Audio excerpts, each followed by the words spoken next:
Let me give it 10 seconds before it's really live. Yes, same page for Baffle TV. Folks, good night once again. Technology, what can I say?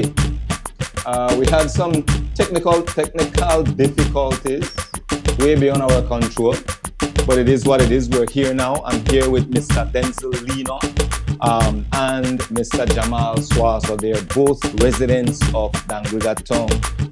They are both citizens of this country, this beautiful jewel we call Belize. We're talking about social justice. All right, how you communicate with law enforcers, or law enforcement officers, personnel.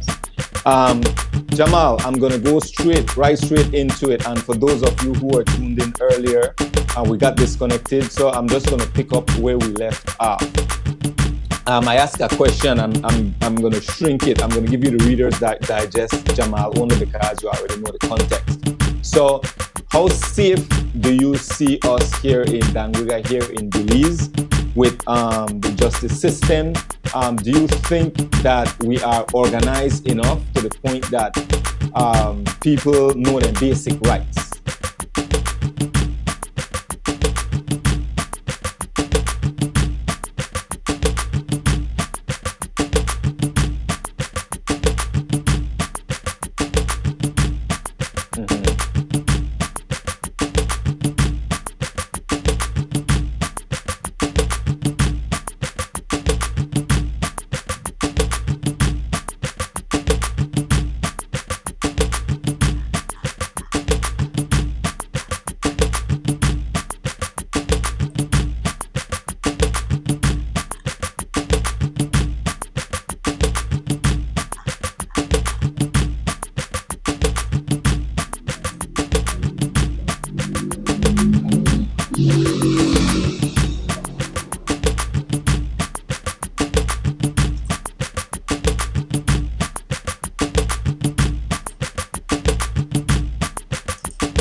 Very good. Mr. Lino, Denzel.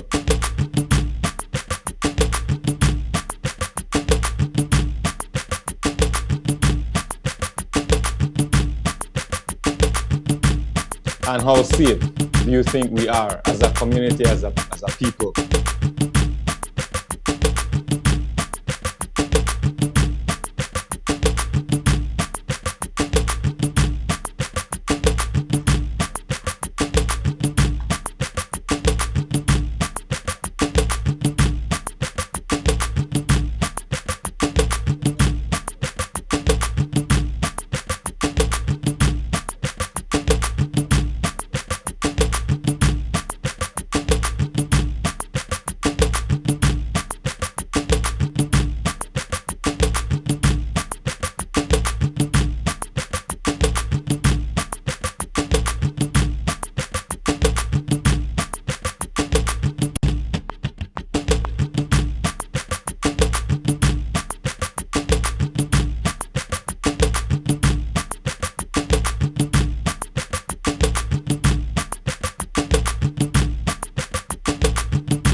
really don't care about it.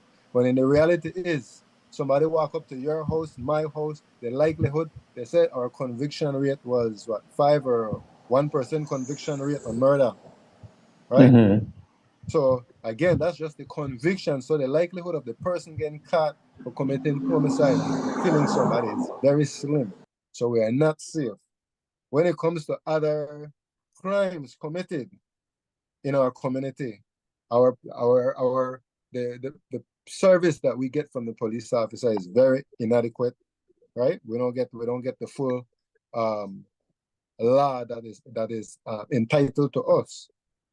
So again, it comes, and again, I just want to mention one thing that we're talking about this stuff, right? That we just wanted the viewers to know that yes, we're talking about law, but we are far from being attorneys. We just pick up a book, read the Belize Constitution, read the Criminal Act, read whatever law that is there, and it's your duty and a responsibility. Now we're talking about your rights, and we always talk about rights, but never our duty. I always think our duties should not even come before our rights, right? Because we have a duty to be informed. The government only have the responsibility to make that information readily available to the citizen, up to the citizen to pick up that information and learn it. Ignorance of the lies, hence the reason ignorance of the lies, no excuse, you're supposed to know. Yeah. I would like to, can I expand as well to this? Sure. All right. So, in terms of what Brother Denzel said, in terms of the police officers, I believe that there is a distinct pillar. Why I would say this is that what I have realized nationally within our country, in the Kayode district, in the Kayode district in Belpan City specifically, in the Belize districts, in different parts in Belize City, I have realized effective mobilization by the police department to ensure that there are community sensitizations about different laws or different accesses, that service access that they have. I have yet to see that much engagement here in Dangriga, or are the direct enforcers of the law within our community, that relationship building in terms of those who the police interact directly with. We're not talking about our students. We're talking about those that are stopped and frisked. We talk about those whose yards are raided because probably prior someone within their household committed a crime at that house, that probably drug possession or something. They do not engage with them. There is this criminality that is always placed upon them. So the order of social justice will always be questioned because it's up to interpretation without engagement, without analyzing, without understanding the people who are being impacted by these behaviors. And so we're not comfortable with the community we're living in, with the laws and the ways that it is being enforced. That is a perspective that I have seen from some of my colleagues who live here in Dangriga, and I have experienced myself. So now I want to kind of zoom into this a bit, right? And I want to jump to Denzel to kind of expound on this for me. As a citizen, as a resident of Dangriga, just give me some basic things that you have learned that we as a people don't know that we're supposed to know when dealing with law enforcement. Oh, we want to deal with law enforcement. Mm-hmm. Okay, because I have a lot more than law enforcement, but I think let's start with law enforcement, and then if time allows, you could give me some more. Okay, when it comes to law enforcement, I think our people don't understand when it's a two-edged and it's a two-prong. Where when they're supposed to go to the police station, you have to know when to go to the police station, because you need some type of reason to go, a legit reason to go to the police. You don't want to go there and where the police, sometimes they use the excuse, come here and waste my time, right? So you have to know when to go to police. And two, so they don't know that. They don't know when. They just know the obvious, oh, the police are coming. And there are other reasons to go to the police officer even before something happens. Because people get warnings before You know, boy, I will kill you, I will do this, right? The guy start making you could go out. That's already a crime. You already make threat. Mm-hmm. You understand? So people might just leave that alone and just wait until they actually carry out the actual threat before they report it. Then when you do get to the police station, I think what our people don't know is that they don't understand, number one, when you make a report, right? The police officer have a responsibility now to take your report. And a police officer can't tell you, I can't take your report if you know you have good reason that they have to take your report. Because sometimes police officers go and say, basically, they can't do nothing for you. And yes, they should do something, but the people are ignorant of the fact that they don't know. I'll give you an example with my own personal experience. I went to the Dangriga police station to report a crime about a stolen item from my home, right? I have good reason to believe who stole the item. The officer told me that he actually was rude to me as a matter of fact, that before I could file a complaint, I need to prove that the item that I reported was stolen. I need to have a receipt. So I have a conversation with the officer, and I went to the next chain of command all the way to the sergeant in the office, and including the sergeant, fair skin officer. She came out, and I explained to her again the same situation. What the two officers outside tell me, I need a receipt. So I asked her, why do I need a receipt? Right? And I even tried to ask her, do you guys have receipt for all your items or your appliances at your home? Knowing that, for example, and I always say, we get stuff from the US and we don't have a receipt. So the police officer would refuse to take your complaint even when you don't have a receipt, even though you could get a witness. For example, if I have a bicycle and I don't have a receipt, and everybody in my neighborhood know this on my bicycle, I could call my neighbor as a witness. I say, who for this bicycle? Mm-hmm. Right? So again, I think I give you two reasons why I think that and again, again, another thing that what people don't know is just how to file a proper complaint Yeah. against the police, and how to file it and follow up with it. So let's talk about the proper procedure as to filing a complaint. Or I don't know if you have any comment to add to that, Jamal, before we press forward.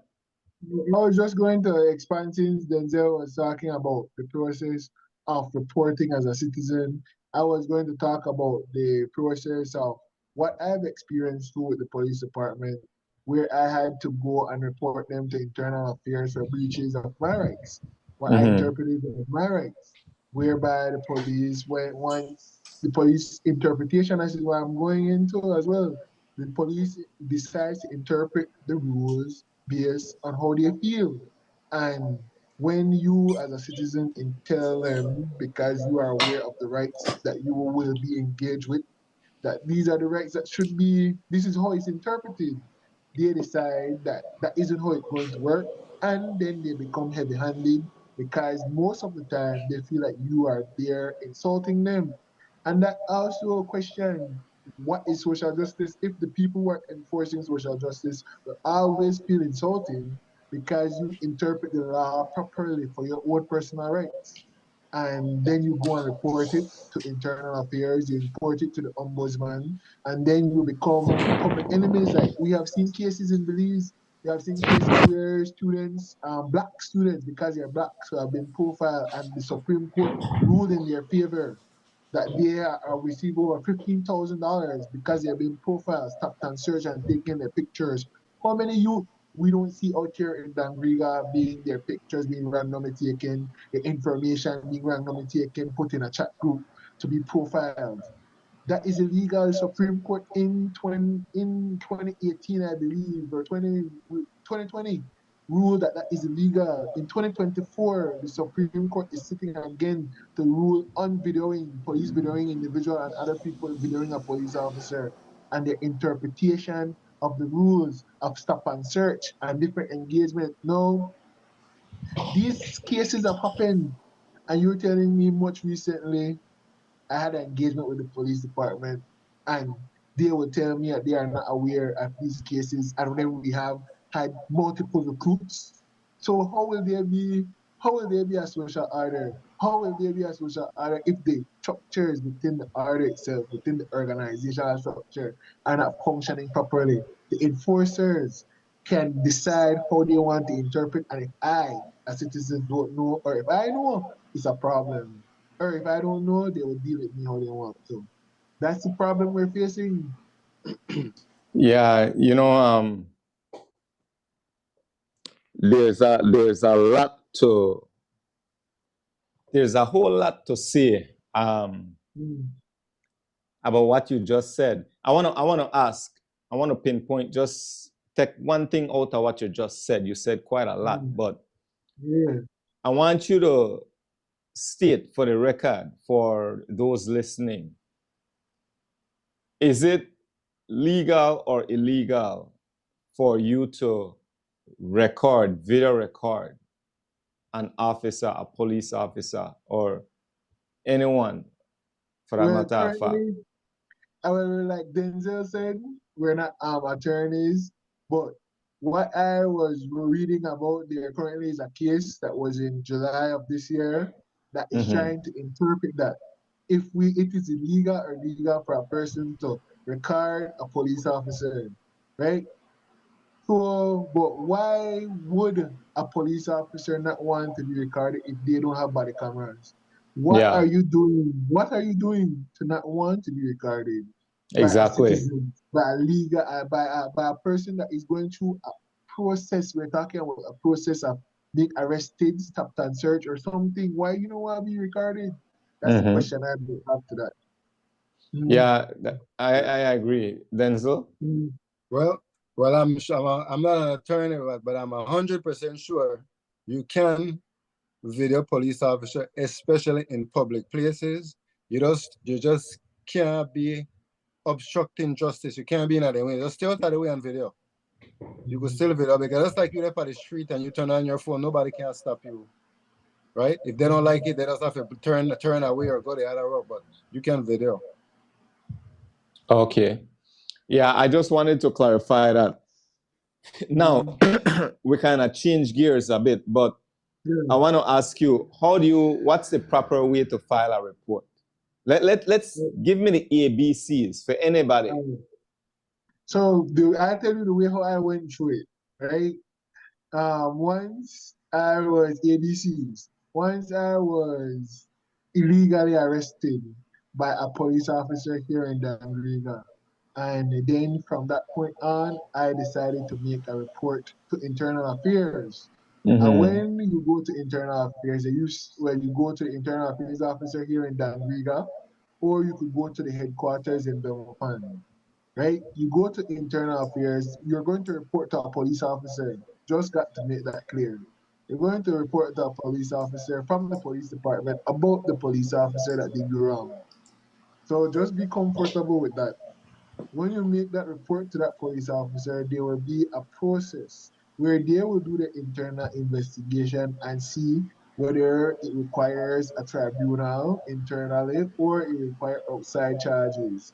Then if that not work for you, then you could go to the ombudsman. But then the ombudsman will be the final that he will interpret if the police does their processes properly. And then if that doesn't work, the only other recourse that a citizen could take is a legal lawsuit, bringing a legal suit against the police officer and the police department, which many people are taking now instead of going through the first two processes that I mentioned. Any addition to that, Denzel? Yeah. Mostly I could just add to it, but when in my situation, what I would do, or what I would tell somebody, once you know that you are illegally stopped and searched by the police officer, you definitely want to remember the officer name who do it. You definitely want to know who is around in case a potential witness. Maybe you want to call somebody as a witness, right? This guy or this lady still across the street. You might want to go back to her as a witness later on. Remember the date and the time and the location. It happened on St. Vincent. It happened on this street at this location at 10 o'clock in the morning, 10 in the evening, right? You gather that info. When you got that done and you put and you say what, and you have to know Don't just say, oh, the officer searched me. You want to know what rights the officer violated inside that complaint, right? You have to know which. You can't just say, man, violate my rights. Which rights, right? You Right. want to know. And then again, like you say, you want that, gather that evidence that if you have witness around. And once you document that, you're going to always put in that complaint what you want as an action request. If you want the officer to be counseled and reprimanded, if you want him to be disciplined, if you want him to be suspended, and you could also throw in you don't want no reprisal, you don't want no retaliation for filing the complaint. And always keep a copy. Never just give them the original because they will lose it. You call 2 weeks, by me can't find that. They start go through the paper, nothing. Well, don't worry about it. If you say another money, right? You always keep an extra copy. Can you give examples, and both of you could answer to this, of individuals or even yourself when, because of lack of knowledge, when you did contrary to what the steps that you just listed? Repeat the question. Yeah. So we were talking about the proper way to file a report. So give me an example of a time when you were naive, or even a time when a friend or family member, somebody that you know might have been naive about filing a report. What are some mistakes, common mistakes that they do? Well, you want to go first, Denzel? Yeah, well, the first one is that they don't have a copy, and when they go turn it in, they get lost, and they forget everything. You know, that's the most common one, and then again too, the information inside the complaint, you don't have enough, you never, complete. Right. Many people, what a common mistake is when people make not to report. People believe as if though the police supposed to rough you up. That one a common mistake I see with my young friends in a report. My friends in a report now, my friends in a waste time for go to police station and report that to a police officer. Because they feel as if though, like, oh, this is just how the police supposed to treat we. They're supposed to rough you up. They could stop me if they want, they could pat me down if they want. So that the first mistake many young people think that how police roughing them up, police just patting them down, police running up to their house. And that does come and place me so many people, adults, young and old, because we don't want to feel like the ignorance is only for the young people. Young and old people feel as if though when the police are not doing their duties But properly, Jamal, I wanna stick up in just for a bit. Now, check this out, right? We talk about you give an example that people feel that police just there for rough them up, right? And I almost want to say rightfully so, only because that's what we often see, right? Whenever you tell a child growing up, it's so crazy how we grew up, how we are influenced. If your child or any child is misbehaving or giving trouble, and you say to that child, "I will call the police, man. I will make police gonna get you." That child at a very young age already have the type of reasoning and the sense to say that, holy crap, I'm in trouble, deep trouble, because they call the police for me. Now, contrary to that should be, right, that when you tell a child about police or call the police for you, that child's supposed to look for you like, and I don't know if that makes sense. Am I making sense? It makes sense. Yes, right? You're not supposed to be afraid of police. Thank you very much. Right? That child's supposed to just be like, okay, and so, and then what next? But the child from a very young age already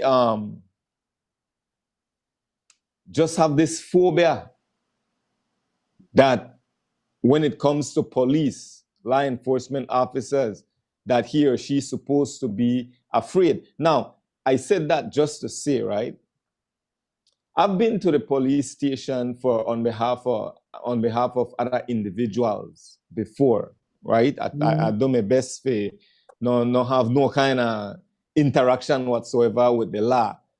Now, but I know of many people's experiences, and I've also witnessed firsthand the disorganization in our system, the lackadaisic attitude, right? The laid back attitude, the arrogance, the abuse of power, right? So we have all these things. So naturally, even as grown men, we have that leave phobia in us for police. Now, sorry? Yes, I agree. I said I agree. Right? So I give one last example, right? And then I will throw a question for two. I share this a lot. A friend of mine, right, in the States, that somebody where occasionally indulge in marijuana smoking. Now he was on the highway in the States and he's driving, he'd take a talk or two, and before you know it, the man this is at night, by the way, anywhere between 10, 10:30, 11 in the night. And all of a sudden, the man see bright lights behind her. Right? But naturally, instead of thinking that they're come face, we naturally think that they're there to arrest us, right? So with that said, how do you think, right? How do you think we should go about having this discussion is one, but how do you think we should create a culture where we understand that the duty of the police officers, they're here to serve us and to protect us, that with our taxpayers' money, that they get paid to serve us and protect us. How can we develop a culture where that's our mindset, and that we're going to be unbiased, and that whenever we get in some type of problem or we're faced with some type of trouble where we don't want to take on ourselves, then we're going to deal with the police? How do you think we could develop a culture like that? First, because we're far from it. First, I want to say that it's not everything that they do is wrong. The police serve an important role in our communities. However, in terms of engagement with the people and the police officers to make it much better, it has to come from a community policing aspect. The police have the solution because they are implementing the solution in other communities. And we, the people, have to demand that just like those community outreach and those engagement, those talks with the community where we have access to officers that we could call if we're being treated wrongly, they need to be more open. It cannot be a exclusive engagement. Only those who they deem to be good that would have access to communicating with them. It needs to be an open-ended communication whereby the people feel comfortable in sharing information with the police and also comfortable that the police will be coming to them to ensure that they explain things to them, that when the law is enforced, it doesn't come like a rush, or it doesn't come like they are breaking the law, or they don't come too forcefully where the community might react negatively to what they do. I want to, before you respond, then, so I want to go to the comments. 1GM, sharing my few concerns and observations. Each officer should have a card. Let me make sure I'm reading this right. Each officer should have a card to give to the citizens once they have an encounter or requested by a citizen. A report should be available within 24 hours to the person no matter what, or the officer should be suspended or not meeting their duties for not meeting their duties. What does she say here? She's saying a process that she think we should follow. Right, I believe so. Like right where you see that on when I watch the movies in America where the officer always keep a card and Let me guys, one second. So all these issues are happening because of lack of accountability, true, from both the police and department and the community. These officers need an accountability measures, therapy, and pay raise for real. I have to talk about that. Pay raise so they appreciate their job. I don't think it's only a phobia of the officers. It's also because they know that there is no lack of accountability and abuse of position. Very, very true. I want you guys to remember that so we could expound on it. That culture can only come about when the communities start holding the police department accountable. One, very, very true. I appreciate your comment, Miss Sister. Very, very true. So go ahead. I think it was Jamal who was talking. Yeah. So I was just like, so on that, what she said, I agree. The lack of accountability, again, we here in our community do not know how to engage with the police. We believe that the police should be able to stop and frisk us. We believe that the police should be able to rough us up. It's a culture that we discussed. It's a culture that we need to break, yes.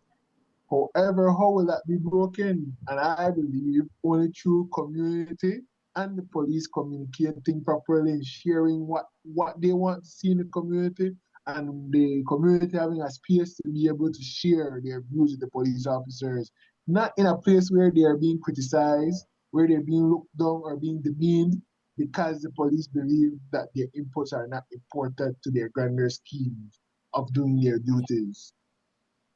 Absolutely. Penko, before you respond, I definitely want to really focus on accountability. One thing that Juan said that I completely agree with. And for those of you online at the moment, I want to ask you to share the live, share on Facebook. If you want to put it on a TV and make it a social or family event, you could put it on YouTube as well. We're live on YouTube. Just search for Obafo TV and you will find us live on YouTube. Accountability, that's key. That's key. It is true what Juan said, to my recollection. Some of the fear, right? She said it's not only phobia, but I think it's a part, all of it is a part of phobia, fear of something, right? So we also have the fear that they will not be held accountable, right? That's a huge part. We have the fear that if I talk out, speak out for my rights, some of us are really afraid to talk to these police officers just because of the way we were raised, right? And just because of the things that we see on a day-to-day basis from year one to however old you are, 40, 50, 60, right? So accountability is a big thing. And I'll just mention this on another note, but I won't expound on it. And then I'll pass it on to you, Denzel. The police officers, they need to raise their pay. I agree. I think a lot of them, they go to work and they get frustrated. I see this with my own eye. I promise I not expound much on it. I want to move on to Denzel. You comment. Yeah, well, I've been saying it for the longest that with the police officer need better pay for feel more appreciated, because, and I always use this example. I say, if you have a police officer at a checkpoint, right, and you know that this officer on making less than 2,000 a month, right? He's making 1,500 a month, maybe 1,200 a month. This is what the officer is making. Now I am an individual who work with the cartel, right? The guys who push the drugs, and I know how much officers make. I just have to send one guy and go talk to the officer and say, look, man, just mind you that you only make 1,200 to 1,500 a month. When I tell you that you could sacrifice the value of a one parcel of cocaine, which could probably bring that person 20 grand, just to just for all the officers, they got a vehicle where they come, just allow it to pass. 20 grand spot cash. And if you want 40, I don't mind. What should the officer do? I think it's wise for an officer to take the package and make the drug pass rather than stick with the 12. The 12. Most officers, I'm saying, then would take the package rather than struggle with the 1,200 a month. They would take that risk. So Yeah. what I'm saying is that it will always, that type of site, it breeds corruption. And it's a system that is designed that way. Keep the officer underpaid so they can't move up and can't do nothing. So I think it's a system that is set up so the officers, they know too. The Man, officers know. I really never look at it like that, Pinko. I never think about it like that, but that's a true. And you know, you put it in such simple form, but I really just want to hammer over it because it's very simple, but it's profound at the same time. Because Yeah, you're exactly. right. That's why When you to make how much an hour? How much an hour? $5, $7? $5 an hour minimum. $5 an hour.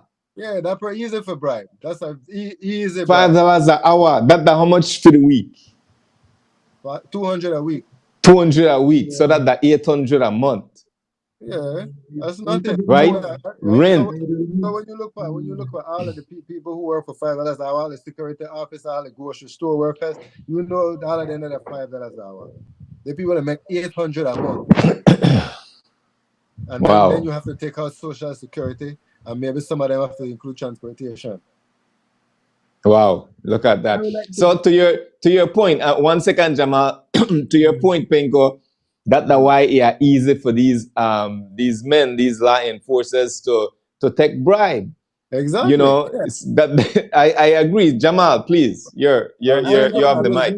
In addition, I'm not saying that it's illegal as well, because there are no exploitation of labor either. That's illegal. You shouldn't exploit labor. Yeah, yeah. I'd Jamal? like to add again to expand on what Denzel is saying. The reason why our social justice system isn't working is not only because of our police officer. It's our collective society. Our collective society is basically more leaning towards paying for things to take place, manipulating the police, using our relatives within the police department to not get charged, probably, allegedly, and those type of things. The reason social justice doesn't work is because do the people really want justice? Do the people really, really want justice outside of their individual selves? Or do they want collective justice that will be great for everyone? Do we really want justice? That's the question. I don't think we really want justice because the manipulation and the social justice structure You, is done by every single individual, including the police department officers that we can allege are doing it right now. well, Jamal, we can't say we don't want. I see what you're saying, and you're Yeah. probably just being rhetorical. But Mm. people do. I would say people would want justice, but you Yeah. see, the education system is so poor. We know Yeah. we don't know one thing. Penko, I know Penko talk about a lot and study a lot into. We don't even know. We don't even understand how we are governed, Right. Mm. right? So I don't go there. I have to say though, what I bring down to realize that we are people, because just like myself and Penko, I grew up in Dangriga. Penko grew up in Dangriga, and other parts of Dangriga. I believe that we don't care enough to want to know. It's not that we're not being taught, Here's my because take. Here, sir, go ahead. Go ahead. I believe that majorities, many people, many, like a loud amount of individuals, and not many, not everyone. I I wanna. believe that they do not care enough about the law because it's accessible to know. And why would you continuously be violated and see yourself being violated and not question why can't you make a change to that? So Why haven't I read something to stand up and use the system to my advantage as well? Why Jamal, not I use want to it? submit this, right? You know, Yeah, what you're saying is true. I want to submit this. Remember, yeah, now this might be a lot of people might not agree with this, but I want to take a radical stance and be a yeah, devil's advocate. yeah, Not everybody is going to be like me and you to mm, search and read and try figure mm, out what are my rights, mm, how, you know, the process in which things are done. Not everybody will research that. The mm, minority actually, a very mm, few will do that.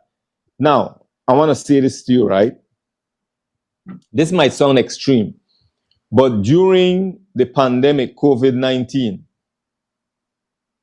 when they were pushing the vaccine, which I will happily say I never did take, and I was completely against it, but that that should have been for a topic around that time.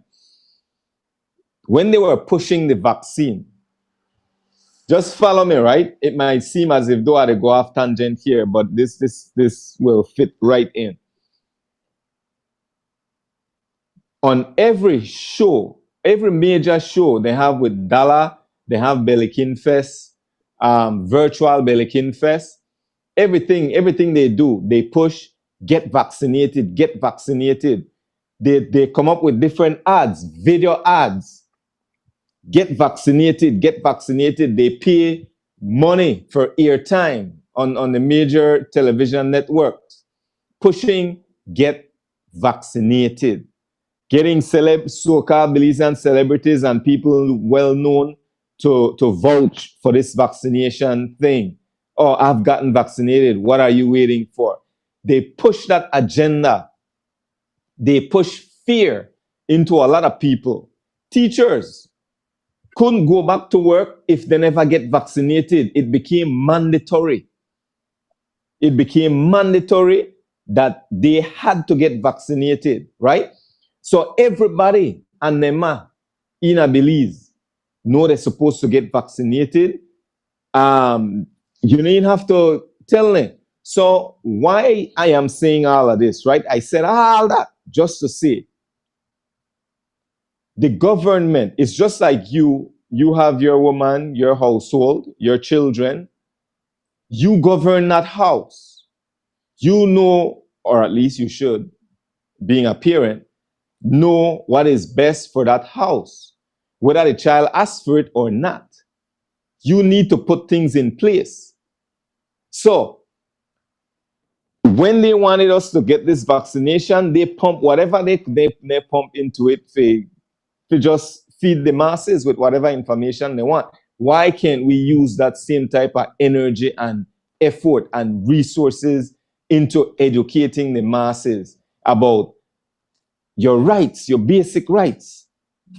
Make this what practice, what habit shows that's always, you know, repetition is a matter of learning. The more we see it, the more we hear it, the more it's inculcated. It becomes a part of us.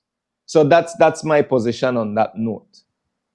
Well, while I do agree with continued sensitization at the law, I also believe that in terms of the culture of our community, we really need to take responsibility and start to, because we would argue, not everyone, people who engage with the law would argue with the officers and say, this is the way it's supposed to be. And they would constantly tell them that isn't how it's supposed to be.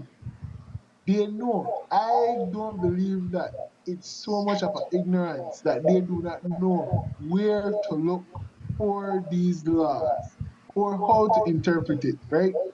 Probably the interpretation of the problem. I believe that many in our society do not have an interest to want to know. I know I am of a strong view that their rights are being violated. However, it's also the fact that they refuse to want to engage with the law properly as well too, to hold these officers accountable who have been technically corrupt for so many years. We can't expect better for them there, so we have to expect better for ourselves in terms of getting laws that govern our daily life. That's my view. Very good. Pinko, I'll give you a chance to respond, but I want to quickly read this comment here from, where is it? It disappeared. From Carlos Martinez. Carlos said, interesting topics, brothers. Respect. A lot of police first approach is bullying when they should be protecting us, when they should be protecting us, the people. They even treat us like third class citizens. They abuse power. As soon as you tell them, listen, my rights are being infringed on, and okay, I'll read this the way I can. Let me take a picture. Okay, that's a comment. Let me take a picture of you. No, man, they even pull out their flashlights and refuse you take their picture or video. Penko, I need to see you. That's from Carlos Martinez. All right. Let comment on that, Penko, or you had a comment before I started reading as well. Yeah. Well, about the guy, about the police officer taking the photo. Mm-hmm. Well, I had an experience with that as well in Belize, and in Belize City, officer took my ID. He asked me for my ID, and I asked him the reason why, because I was riding a motorcycle. I was supposed to give him my license, but he wanted my social security card. And this is probably about 3 or 4 occasions I have with police officer. One of my things I always do when I get pulled over by officer, I try my best to educate that officer. Do what you're supposed to do according to law, and I will work with you along that line, right? So that's how I operate. But the police officer took the picture, and my understanding, it was I asked him about the picture. He got it in a WhatsApp group. You have to send it to headquarters, and I explained to him about my image and likeness. That's me. I feel violated when you take my picture without my permission. Mm-hmm. And then again, that was way before they say it was illegal and everything. But I knew that something in your spirit just tell you when something right or wrong, right? Because again, the ID in my pocket, how you tell me to give it to you, right? And you do something with it that I didn't agree. But I want to go back a little bit to what Jamal said about, and you asked the question why people don't want to learn, and they just don't want to learn and they don't care. But what my observation is like this: when I look in the community in Belize City and in Dangriga, and you talk to guys from the street, and you could tell them, man, you have to learn, because I try to educate them on the rights. They refuse to learn the rights because they say, according to a man from the street that I know personally, police not respect your rights. So it makes sense to learn your rights because police still are the way they got to do. For example, in the 60s, when Malcolm X was talking, he was getting fed up with the US government, and when he was talking about the bullet and the ballot, because he was saying, and this is true here in Belize, whenever the government fail or refuse or cannot protect the people, it is the duty and responsibility of the people to protect themselves. Yeah. Right? If the police can't protect me, bro, it's on you to protect yourself. You can't wait for it while you are just a stay there and make me kill you or harm you. You have to do it on your own. So in this case, a lot of our citizens in Belize are in despair. They gave up because again the law no work for them. But me, in my case, when I go to court and I sue somebody and I win and I see the law work for me, I love it. Man, the law work.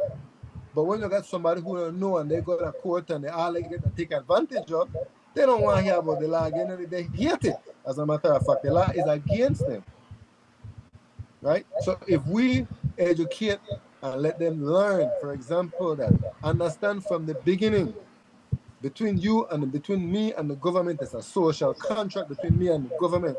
right? I decided to say, hey, look, you're gonna rule over me, right? I give you permission to rule over me, but I'm only giving you a limited power, limited control. You can only control me under certain circumstances. For example, with the police officer.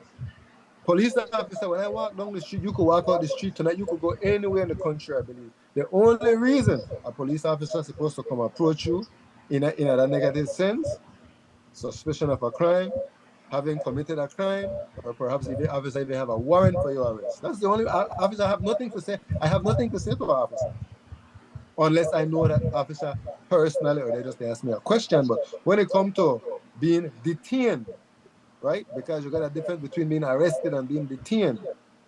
But when you stop me, I can't leave the police. I can't just walk away. I have to stop. Once the police stop me, he have that authority for I can't go no. You stop me. You interfere with my movements.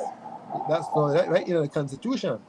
So that officer know that he does not have any jurisdiction to come stop me in the first place. You understand me? You guys understand? I would like So, Denzel, Cyril. My thing yes. is, yes, indeed, we have challenges with our legal structure, right? I also I stick to the view and the perspective that our people needs to know how the laws of our lands work, think, be protected against this one fragment, this one section of our legal structure that is so bothersome to us, that has been so abused the power in our perspective. Yeah, many people perspective. There are many protection, like Denzel is also saying, in the constitution that protects us. I am the view, like with AI, with artificial intelligence, with Google, you could ask Google AI certain questions to give you what the law is in protecting yourself. We should not be waiting for the state, especially in our society that we're living right now, to educate us about our laws and our rights. We should actively be seeking out through any means to understand any law that will protect us from our rights being violated personally and collectively. We should do that individually, and if collectively it happens, it will be. But each individual should actively be searching for that for themselves and their family. Yeah. One somewhat kind of emphasized on what you said earlier, Jamal. She said she agreed with you. I don't know. I'm not going to read the complete. Yeah, I was reading it earlier just to save time, but yeah, in terms of the community, each individual supposed to find out for themselves what their rights are. Each individual supposed to be responsible for themselves. I agree with that. I am not disagreeing with that. I still maintain, though, that there should be a healthy amount of I don't want to call it holding hands because that I don't believe in that, but the powers that be, the people who put themselves in leadership position, there should be a healthy amount of inducement, so to speak, pushing and say, right. you understand me? There should be a healthy dosage of that to remind people, hey, this is available. Can I say right now, and maybe there is, can we say one, and you're listening, the states is more organized. Can we say here in Belize that there is a place that I can go to if I need to know my basic rights? There is a place I can go to, as obvious as it might seem. There's a place that I can go to find out about the court process. If or when somebody decide to take me to court. These are things that happen almost every day. Now, I don't know of any place where you can find that out. A situation that I wanted to bring up a while back, and I talked with Penko about this as well. A traffic situation, for example. right? This would never happen. I cannot say never, but I don't see this happening in the States, one.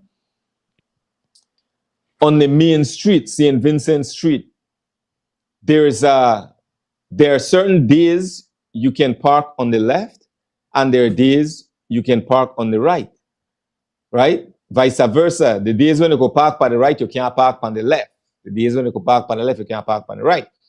So I received some visitors. Some people came to visit me, and where they parked in the area where you weren't supposed to park. But I went in and I looked into it, right, for them, because they're my visitors. So I went to town council and I said, look, where this ticket about? Right? I don't understand. You mean no parking zone? I said, my brother, I don't know for the life of me. I don't see no sign where say I can't park. The road not even red. Usually, you know, up on the street, they got red by the curb, you know, that you can't park there. So this went on for like a good 15 minutes or more, and there were more people that went there for the same thing. So I tell the veteran, I say, listen, man, come on, what we don't do? We don't have to at least exit out, cancel this out. He said, no, you either pay the ticket or you go to court. Now, I will waste my time to go to court, to go fight for a ticket, when that they put me in at a position. I took it upon myself, Jamal, and to those of you who are listening, Penko, I took it upon myself. Penko, you will remember. I drove from Havana Bridge all the way upon the main to find where the parking sign started and where I end. I really did that. And so many blocks and no parking sign. So I know they try, you know, this kind of, they try run, but things like this, you know, we're not supposed to be getting tickets for things like that. When there is poor signage, right? So the same thing, like where they say, is there a place I can go to find out my rights about traffic when I don't have to deal with that? Is there a place I could go to find out my rights about all these things? What is the answer? Is it yes, and is it obvious? Well, they have different institutions that you could make access of, but it's only up to what they can interpret. Like we have the legal aid department in Belize City. We have, for instance, they are responsible to give you advice, legal advice in terms of dealing with certain. See, but not to cut you off, but that's in Belize City. Belize City. The ombudsman office as well as in Belize City. That's in. Those are as well as in Belize City. Yeah, so those offices are some of the offices that are available citizens use. But again, where is it located? In Belize City. And all right. So these offices as well, clarify, the ombudsman only have a staff of 3. Him, the attorney, and a secretary. For the entire country, I believe, with so many, you see me, I have my own challenges with the police department and other government departments. I think Denzel have his own challenges with the police department and other government departments, right? In terms of the function. 3 individuals. Jamal, just in the interest of time, we are going way past the usual hour, but I want to wrap up with you guys. This has been an interesting conversation. We're not done yet, folks. For those of you who are on live, we're not done yet. What I'd like to do when we come back, we'll take a short break. We are close off. And then Jamal and Penko will be my first guest to talk about with expectations for November 19. Folks, stay connected.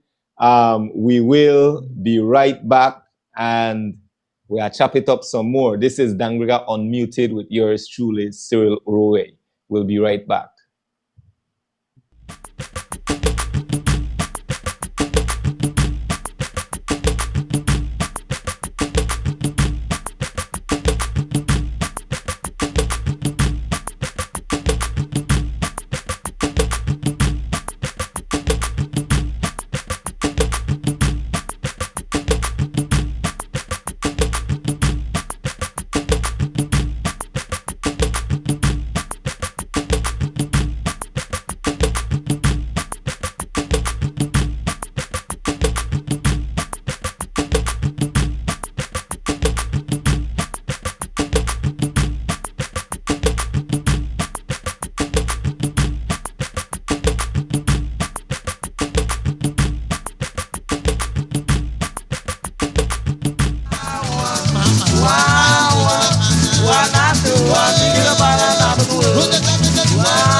Folks, we are back again. A pleasant good night, good evening, good morning, good afternoon, wherever you may be. Maybe you're all the way to Japan.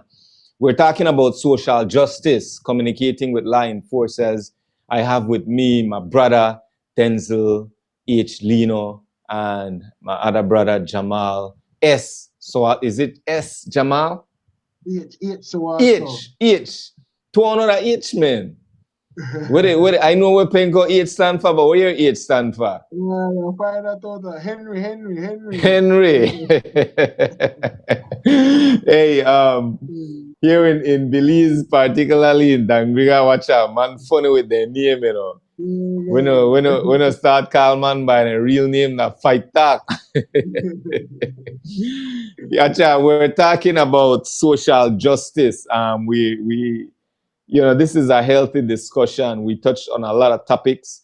For now, I'm gonna step back and I'm gonna allow these brothers to give their final remarks before we kind of change gears. Just for a short moment, we are talk about our expectation for November 19th, and then we will close it off that way. So your last remarks, Penko, when it comes to social justice, communicating with law enforcers, talk to us. Your last remark. Well, again, when I always say again, when I think about government, I think about jurisdiction that the government has to. I understand the agreement that I made with the government, that the government agreed to protect my rights, and in exchange for my responsibility to uphold my part of my responsibility. So again, I think that if people really and truly understand their rights, right? If you they just play around with that question, what is my right? If I have a right to life, if I have a right to equal protection of the law, if I have a right to liberty, how can that be taken away, or how can I be deprived of that? Right? Once they understand that. But it was good conversation, and I'll just go to the 19th of November, what you say. I think the 19th, I suspect that this 19th. I don't, Pinko, I want to hold up on the 19th though, and that's something. Oh, okay. Yeah, after Jamal responds. So I am assuming you're giving it up to him now, and then we'll talk about 19th. Yeah, sure, yeah. Jamal? In terms of the social justice and the social order, I would like to say to all Dangriga citizens to understand what are the organizations that impact social justice in Belize.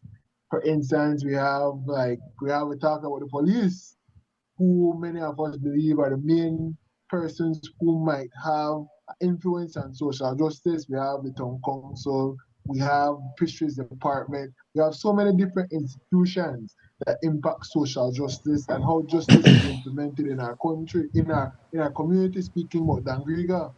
And also, I would like for them to read the laws.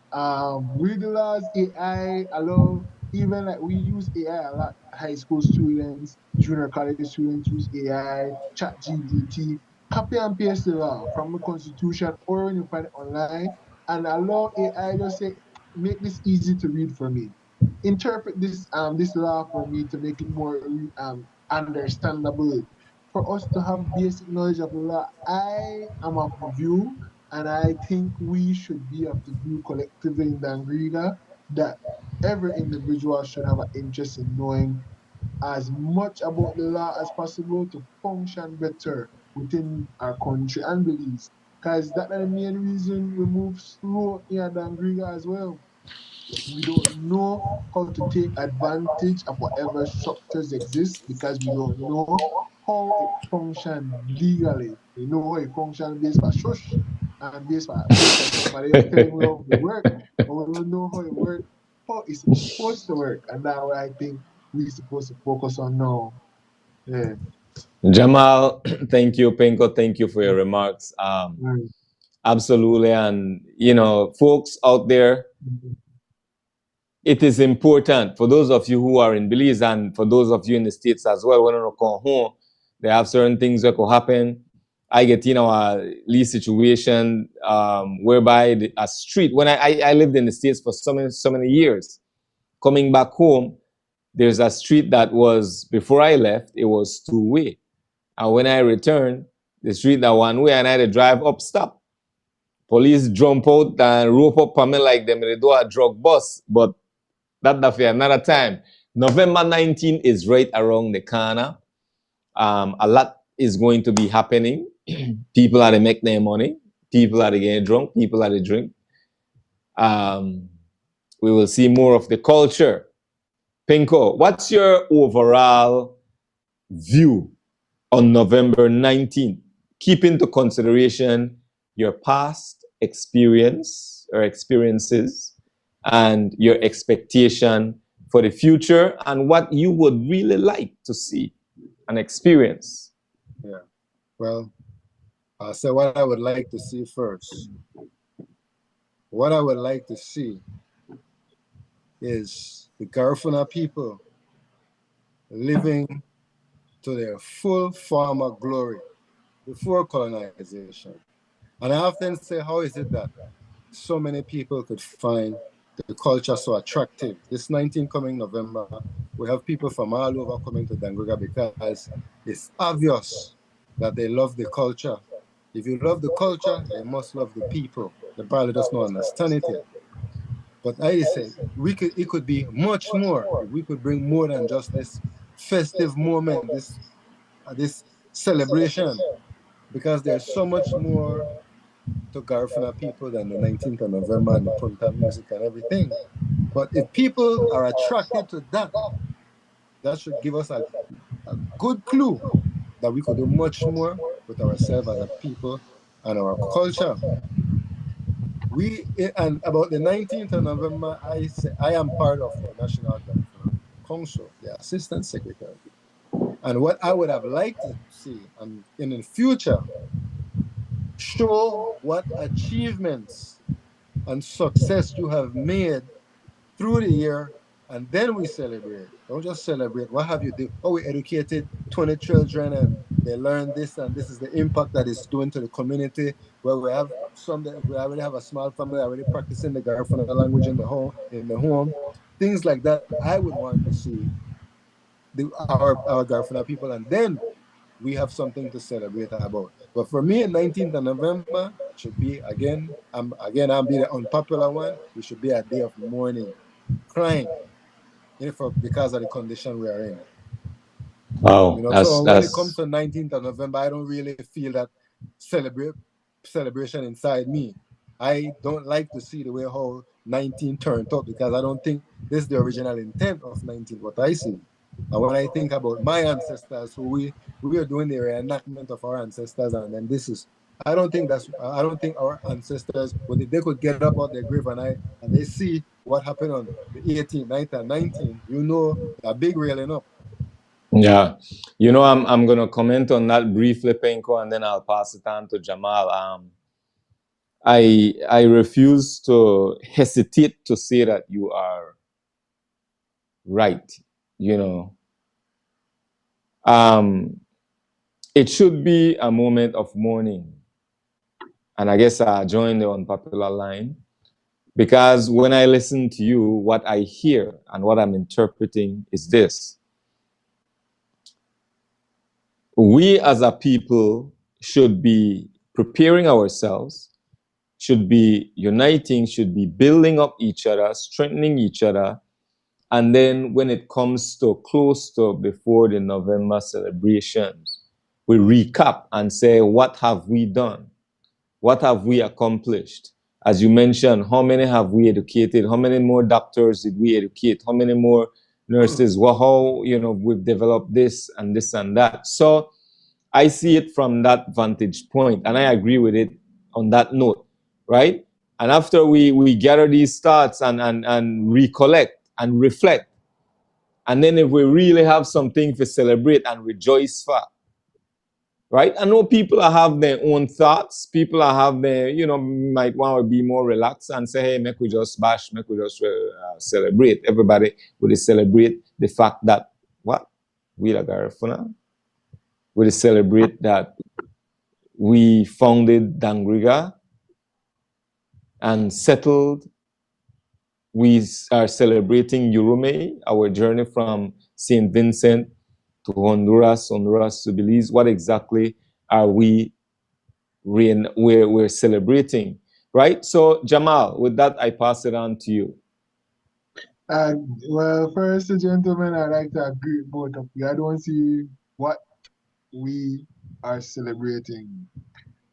We have not, as a group, as a collective, take out what in our culture is not relevant to today's societies. We have not adapted to the 21st century. We have not adapted like many other indigenous groups who are great, who we consider great, but we want to be in the discussion of them. We have, for instance, the Maya, who have taken the bold lead to taking the land rights to the court, to the Caribbean Court of Justice and press that issue. We have made that alone separates them in terms of their indigenuity and their defending of their indigenousness. We have so many values that are not relevant to the day that have limited us economically. Share Values some that we of those cannot take. values. I get what you're saying, but just for the audience sake, Right. share some of those values. Some of the values that we have in terms of this 19th, in terms of us making it a drinking day, making it a day of debauchery and not a day of reflection. We have that is one of our main failures. We are showcasing that is the main thing that we're presenting to this country, is that only come here to our center where we first settled probably over 200 years ago to come and drink and just party with us and take our money out of our community and leave. Don't care that we are not educating ourselves completely in terms of in all of our communities. Maybe we have a holistic Garifuna school here in Dangriga, which is good. We have not adapted many of the traits that the Maya have taken up, and we have not adapted to the economic development sides like many other individuals like the Mennonites and the Chinese and the other Creoles probably and the expats, the other migrants that have come into this country.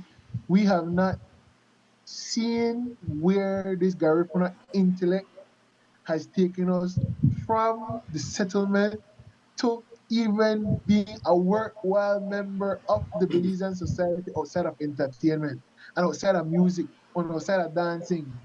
Our social structure have not adapted to the 21st century in terms of the competitiveness that it now brings. And Garifuna will be left behind. We will be left behind. No make no ghost fool, you don't feel no sorry, no feel like we ancestors or feel sorry for we, because we will be left behind because we refuse to adapt to the new way of the world, even though keeping our society, our spiritual practices in place, but we refuse to adapt and we will be left behind because we don't adapt. Garifuna have not been able to adapt. We are we stuck.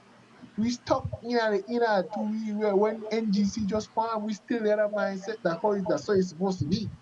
We retrogress, we regress too, because TV Ramos had multiple organizations that were grand compared to the National Garifuna Council, compared to any American Garifuna organization that are pushing the Garifuna Nation, any Garifuna Nation, any organization that exists in the 21st century was not close enough to what TV Ramos had. But we have the most intellectuals now. We have the most people, the most skills and capacities now. But we still not even scratch where one TV Ramos and a couple of colleagues were able to do. He was able to copy exactly what Marcus Garvey did. So we not adapt. We have picked up cultures that are degrading our societies, and we are become just a laughable entertainment that is around the 19th time, or for when an ambassador visits. Carl Garfin up in that drum. And that is what we have been seen as. But we know our intellectuals see that something great. Our intellectuals see a great, great accomplishment. Yeah. But I want to ask you one question before you guys leave our just assert, right? Because somebody mentioned the other day again that Gulisi is the only Garifuna school, right? So the question I want to ask about the Gulisi school as a Garifuna, what if I tell you that a Chinese school? Where do you think they teach that a Chinese school and our Garifuna school? Well, basically my point is that I don't think they teach Garifuna history and Garifuna Gulisi are still English, right? Those guys are just the name Gulisi, but I know a Garifuna school. They teach some Garifuna in it. Some. But I don't believe about Cyril.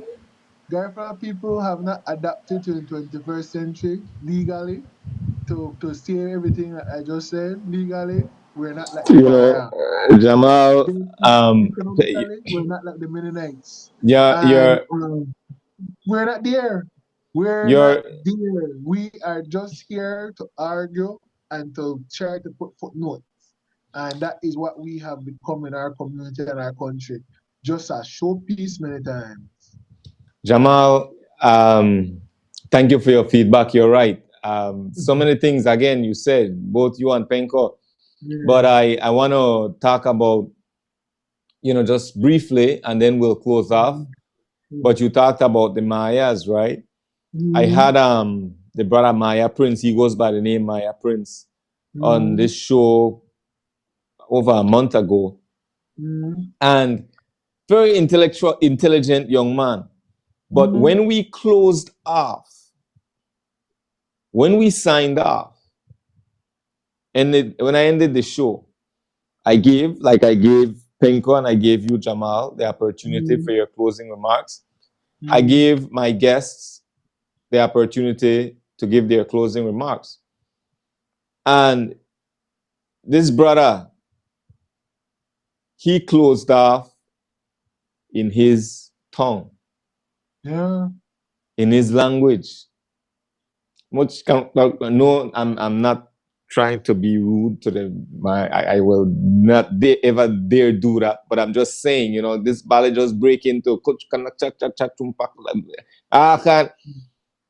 and he no got no kind of apology. Not in look in a face or in a voice for no kind of shame. But shame. We wagia. Yeah, shame. Shame. Busiga no one. That shame for we for big Garifuna. But guys, we are pick up on this another time. Jamal, I don't want you to just take this as just as empty words. I want you guys to come back on very soon, but this time definitely in this month of November, because I want to talk more about November 19th. I want to talk more about the culture and where do we go from here. Denzel, thank you so much. Jamal, I greatly appreciate you, my brother. For those of you tuning in at the moment, Man the Ceremony, I thank you all for joining. Remember, it is every Monday. This is Dangriga Unmuted on Obafo TV, 8 p.m. sharp, Central Standard Time. All right? Ayo, stay tuned for the commercials, all right? Maybe you see some videos we have never seen before. Biti Guyon Sumut.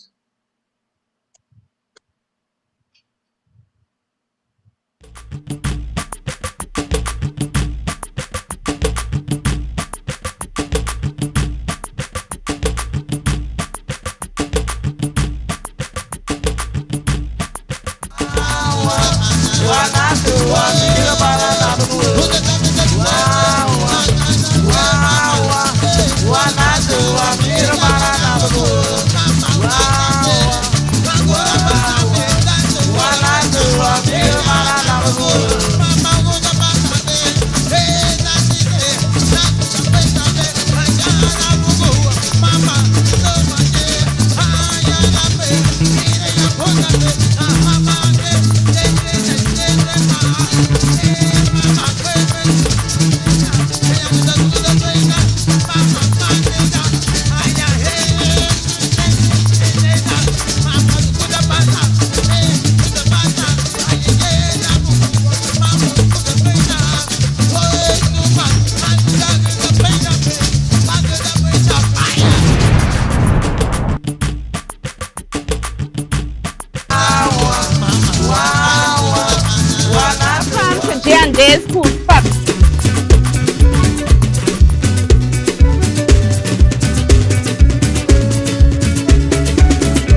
J&J's restaurant originally started from a small business by selling dollar wop. We have 2 tables, and from 2 tables now we have about 10 tables. The business has grown because of the food that we cook, the food that we prepared.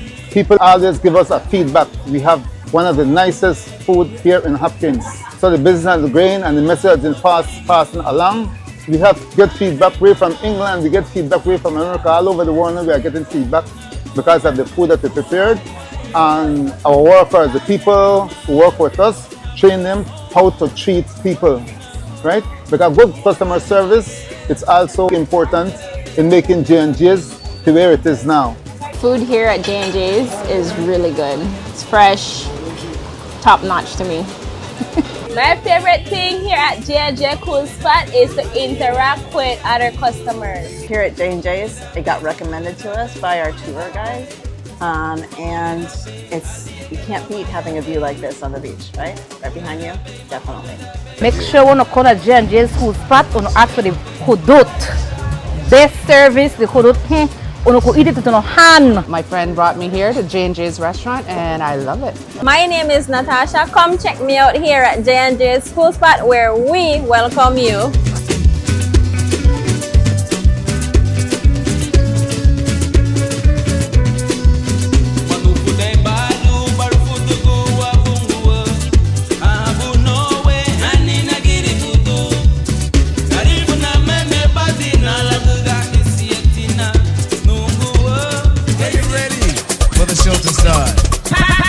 Promotion brings you on Sunday, November 17th, the Hopkins Block Party at Belfuna, next to the old school grounds on the beach in spectacular Hopkins Village. This can't miss cultural event is headlined by the insatiable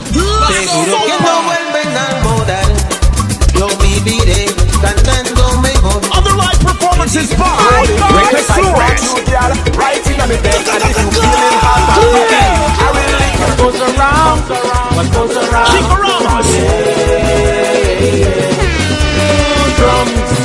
Nuro Ellis, Consigo,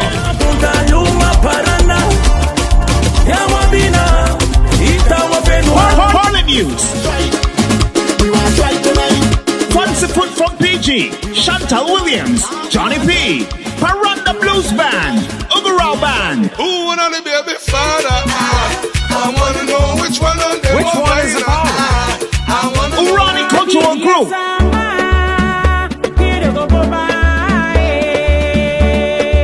And the Bad Boys of Punjara, Sweet Pain 3.0.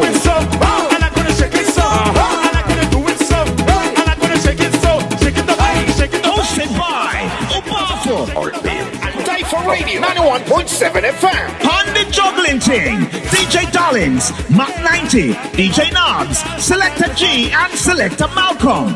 Sunday, November 17th at Belfuna in Hopkins. Tickets $40 in advance and $50 at the door. Sponsored by Rodwell Ferguson, Hopkins Print Studio, Semantic Ifiti, Ella's Cool Spot, Pelican, Quayle's Rum, Travelers Liquor Limited, Hopkins Uncut, and Swinging Armadillo Beach Bar and Grill. Are you ready for the show to start?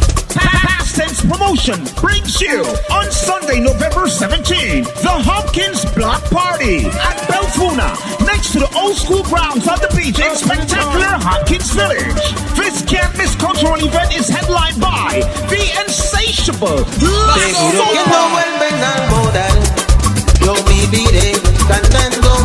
other live performances by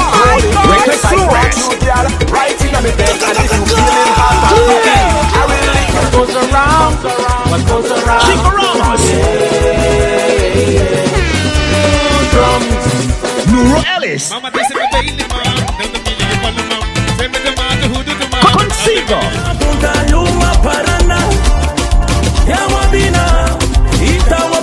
Harlem News, Fancy Foot from PG, Chantal Williams, Johnny P, Paranda Blues Band, Ugarao Band. Who wanna be a bit father? I wanna know which one of them. Which one is it? Urani Cultural Group.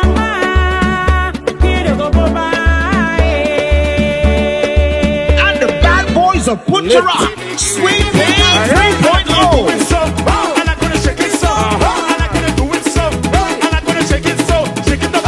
Hosted by Obafo for Radio 91.7 FM. On the juggling thing, DJ Dollins, Mac 90, DJ Knobs, Selector G, and Selector Malcolm. Sunday, November 17th at Belfuna in Hopkins. Tickets $40 in advance and $50 at the door. Sponsored by Rodwell Ferguson, Hopkins Print Studio, Semantic Ifiti, Ella's Cool Spot, Pelican, Quayle's Rum, Travelers Liquor Limited, Hopkins Uncut, and Swinging Armadillo Beach Bar and Grill. Are you ready for the show to start? Past Tense Promotion brings you on Sunday, November 17th, the Hopkins Block Party at Belfuna, next to the old school grounds of the beach in spectacular Hopkins Village. This can't miss cultural event is headlined by the insatiable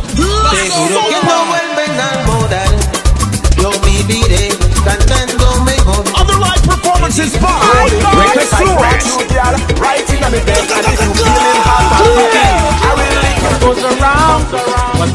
Chicaramas, Nuro Ellis, Consigo,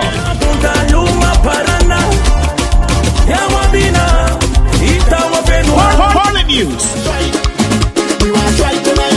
Fancy Foot from PG, Chantal Williams, Johnny P, Paranda Blues Band, Ugarao Band. Who wanna be baby father? I wanna know which one of them. Which one is the power? Urani Cultural Group.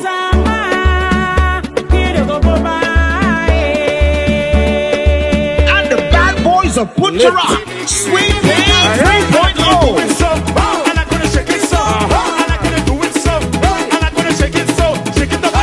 Hosted by Obafo For Radio 91.7 FM. On the juggling thing, DJ Dollins, Mac 90, DJ Knobs, Selector G, and Selector Malcolm. Sunday, November 17th at Belfuna in Hopkins. Tickets $40 in advance and $50 at the door. Sponsored by Rodwell Ferguson, Hopkins Print Studio, Semantic Ifiti, Ella's Cool Spot, Pelican, Quayle's Rum, Travelers Liquor Limited, Hopkins Uncut, and Swinging Armadillo Beach Bar and Grill. Are you ready for the show to start? Past Tense Promotion brings you on Sunday, November 17th, the Hopkins Block Party at Belfuna, next to the old school grounds of the beach in spectacular Hopkins Village. This can't miss cultural event is headlined by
Are you ready for the show to start?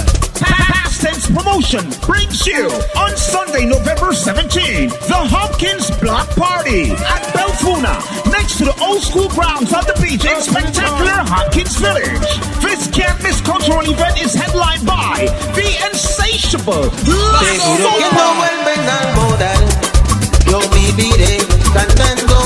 other live performances by Reckless Flores,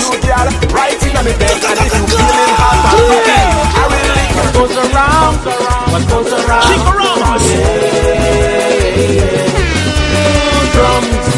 Nuro Ellis, Consigo,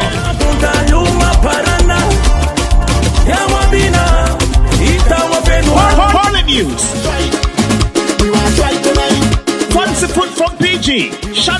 James, Johnny P,